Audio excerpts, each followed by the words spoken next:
les montagnes sacrées de Songshan, dans le centre de la Chine. C'est ici que sont nés le Kung-Fu et le bouddhisme Shan, dit bouddhisme zen. Aujourd'hui, la région abrite la seule école chinoise de Kung-Fu réservée aux filles. L'entraînement commence dès l'aube.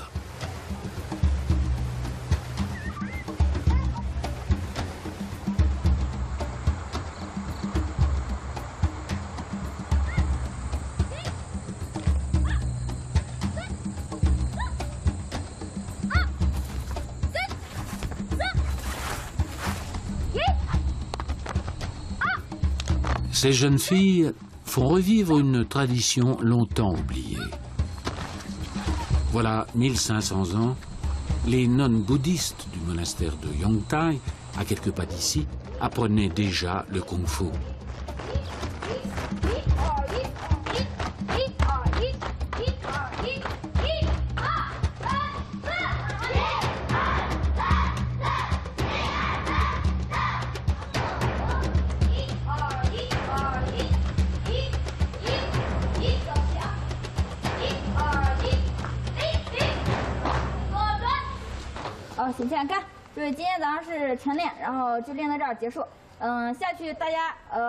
回宿舍或者咱拿杠子吃饭，什么速度都快点，听见没有？好，一起耍耍啊！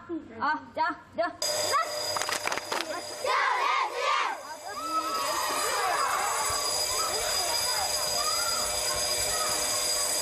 Fondée en 2001, l'école de Kung-Fu de Yongtai accueille 70 jeunes filles originaires de toute la Chine.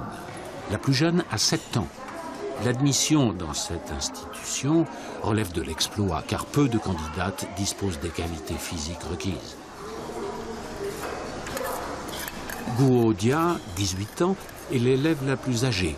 Elle est là depuis l'ouverture de l'école.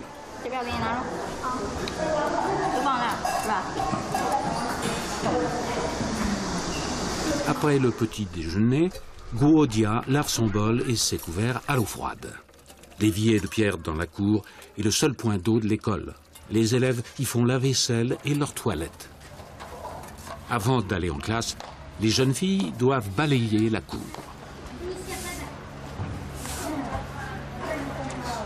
Guo Dia a grandi à Zhengzhou, capitale de la province du Henan, située à 2 heures de route de là.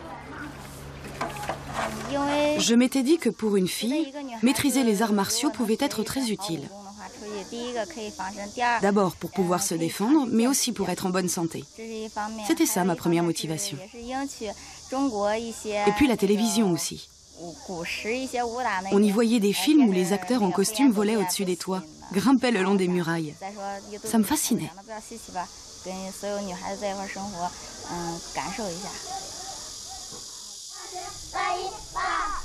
Les jeunes filles s'entraînent 4 heures par jour en plus de leurs cours. Kung Fu signifie temps et effort. Les deux sont indispensables pour maîtriser cet art martial. La pratique des arts martiaux est très dure, très pénible. Je le fais pour ma famille qui me soutient et se donne beaucoup de mal pour moi. J'espère un jour pouvoir les payer en retour.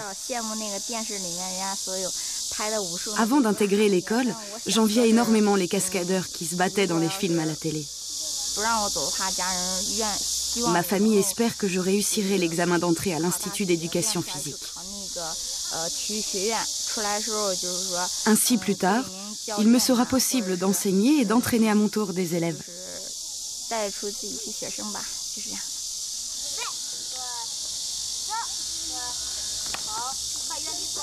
Wang Nuyin, responsable de l'école, apprend avant tout aux jeunes filles les techniques de base du Kung Fu. Des centaines de mouvements avec ou sans armes.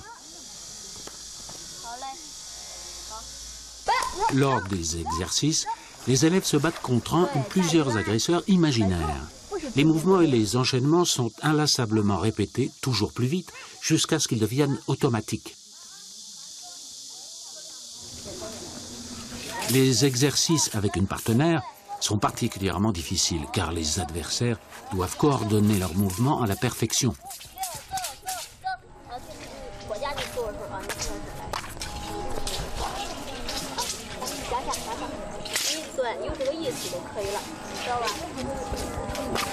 La maîtrise du sabre et de la lance, arme principalement utilisée au kung-fu, est apprise en premier.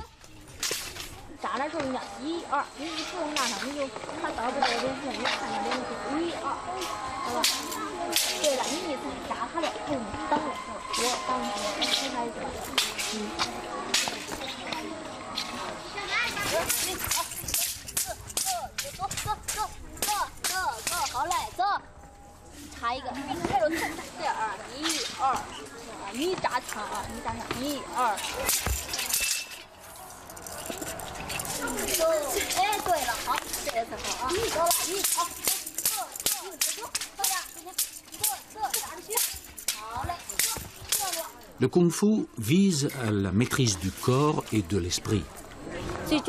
L'essentiel pour ces jeunes filles, c'est qu'elles comprennent la valeur morale du kung-fu, qu'elles comprennent ce que nos maîtres appelaient la vertu des arts martiaux, une certaine distance et autonomie face au monde. Nous voulons qu'elles deviennent indépendantes, responsables. C'est le but premier de leur apprentissage, de tous ces entraînements.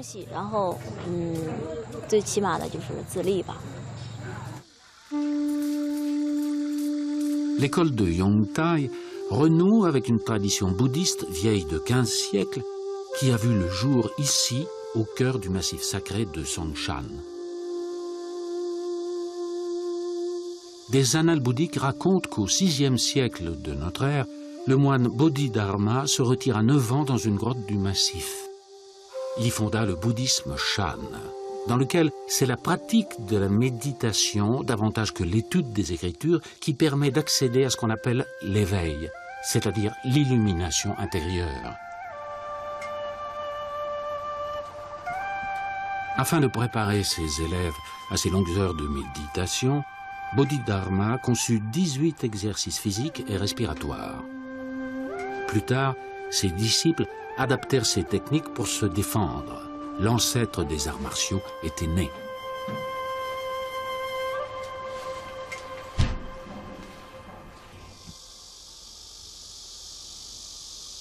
Parmi les élèves de Bodhidharma, une femme. C'est elle qui posa la première pierre de Yongtai, le plus ancien monastère pour femmes de Chine. L'école des jeunes filles lui est rattachée.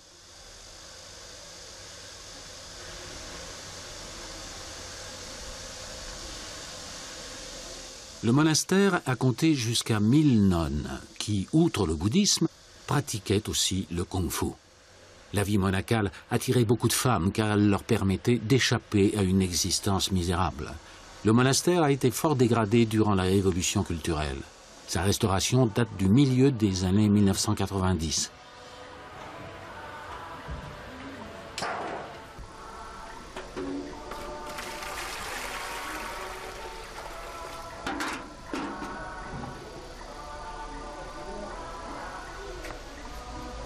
Le temple de Yongtai, dirigé par l'abbesse Shiyan-zun, accueille aujourd'hui 6 nonnes.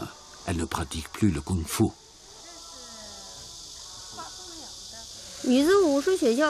L'école d'art martial des filles et le monastère forment un tout.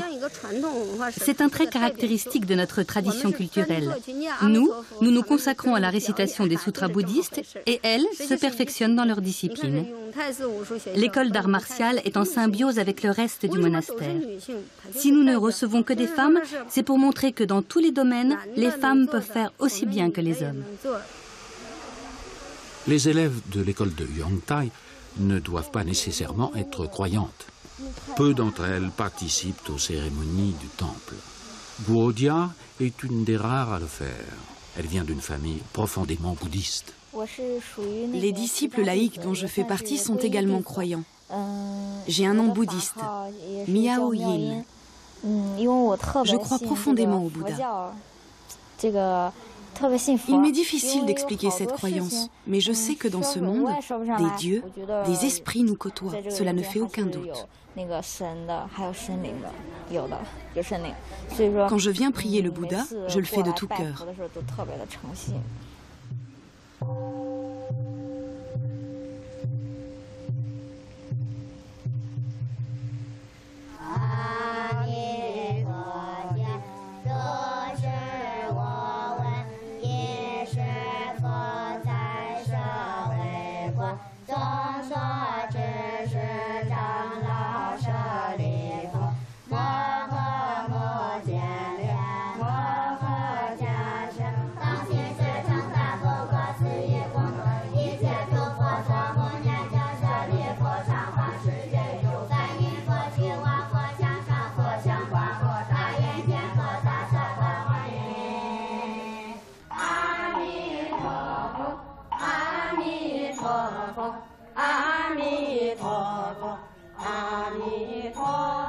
De même que Yongtai était autrefois le seul monastère de Chine réservé aux femmes, l'école de Yongtai est aujourd'hui la seule école de kung-fu du pays réservée aux jeunes filles.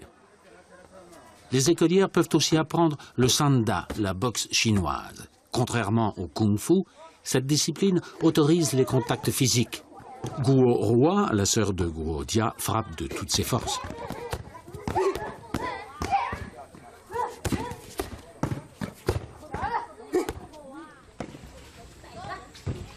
Les jeunes filles sont formées par des femmes. Les enseignantes font preuve à la fois de bienveillance et de fermeté.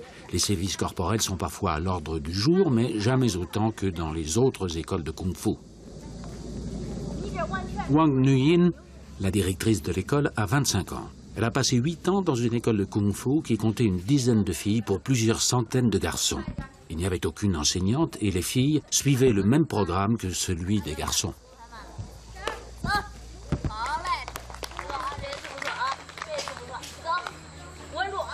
Aujourd'hui, Wang Nuyin essaie d'adapter l'enseignement qu'elle a reçu à ses élèves. Les filles sont très différentes des garçons. Les garçons n'hésitent pas à dire des choses. Quand ils disent non, c'est non. Quand ils ne sont pas sages, au moins, ça se voit. Les filles se comportent différemment. Lorsqu'elles n'écoutent pas, elles ne le montrent pas aussi clairement. Elles ne disent rien, elles donnent toujours l'impression d'être satisfaites. Elles nous parlent comme si de rien n'était. Leur psychologie est très difficile à cerner. Il faut être plus subtil qu'elle. Wang Nuyin est allée à l'école à Dengfeng, à quelques kilomètres de Yongtai.